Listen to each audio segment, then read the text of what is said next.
Hey there. As a foreigner in Kazakhstan, you need some interesting apps to help you survive whichever city you decide to land in. Let's get started. Let's start from maybe before you even get into Kazakhstan. There's one important app you need. It's called the MIG app, or you call it MIG. I probably might put the logo somewhere around here.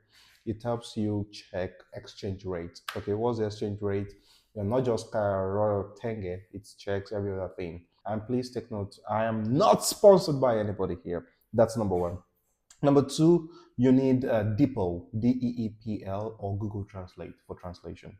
You might not speak Russian, and a lot of people out there, they speak, let's say, they don't speak English, right? And you need to communicate with them.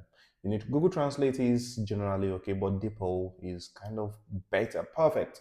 As a teacher, I use DeepL because it has this in-depth translation that's kind of better than Google Translate. So that's it. You need Tugis. Tugis is also really good. Tugis is good for navigation. You want to go never depend on Google Map for translation in Kazakhstan, in any Asian country actually.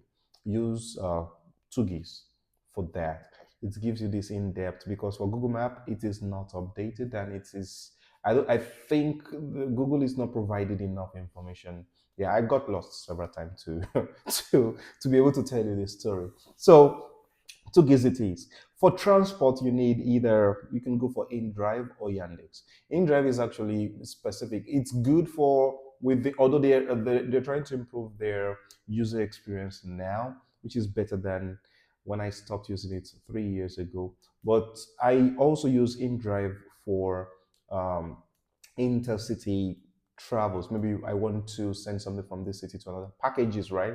Deliveries. InDrive is the best for that.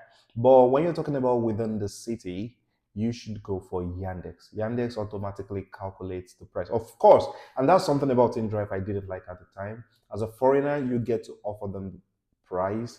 And if you're using InDrive, never use your pictures. When they see that, you see drivers trying to push up the price because for InDrive, you get to bargain with drivers. So they always push up the price and force you to accept something higher. Whereas for Yandex price is I think is automatic, which is based off traffic, based on maybe anything happening at the time. For food, you should play around with Glovo or Wolt. Glovo, although we have bank apps, we have Yandex also doing that for food, but the main, like the go-to one for me is Glovo. Glovo, you get to order food from any restaurant, input your address, and they bring it to you. Walt also does that. Glovo Walt. Now, but we have some, what's it called? I call it franchises that have their own apps. For example, Dodo Pizza. If you want the best, this is not an ad, but if you want the best pizza in Kazakhstan, you should go for Dodo Pizza.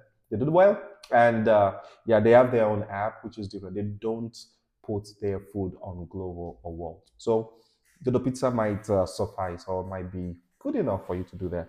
As a foreigner in Kazakhstan, you need to always check your weather forecast. So with that in mind, you should have your anything weather, or there's an app called Y.weather. Really cool. It updates you, or use your phone to weather forecast anything, but make sure you check your weather forecast before you even get dressed. It's important. Take note of that. Then you have your bank apps. Always have your bank apps. Extremely important.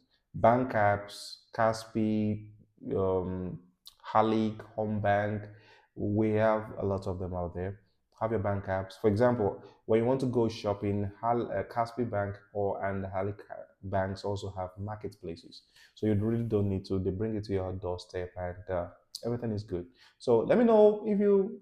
I am not sure I have any other. Oh, for language learning, oh, you can have Duolingo or Angry Words.